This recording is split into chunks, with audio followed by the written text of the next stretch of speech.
Calabarzon ay naapektuhan din ng mga pagbuhos ng ulan. Kasama natin sa balita si Idol Edgardo Maceda ng IFM Lucena.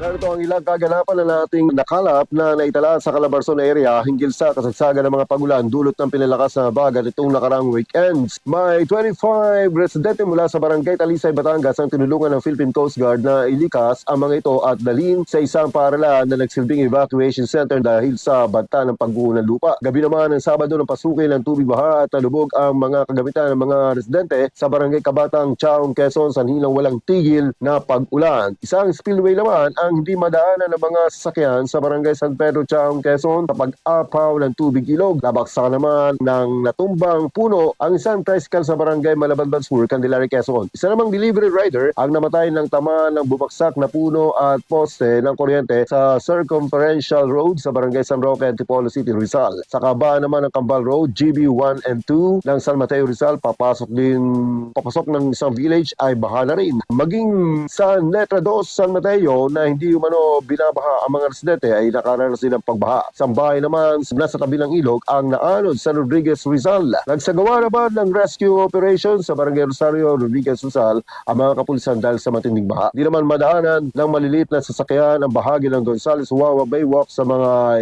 Sambat Tanawan kahapon dahil nga sa matinding push ng pag-ulan. Kasama mo sa Aramen Calabarzon in 106.3 IFM Lucena, Idol Edgardo Maceda, Tatak Aramen.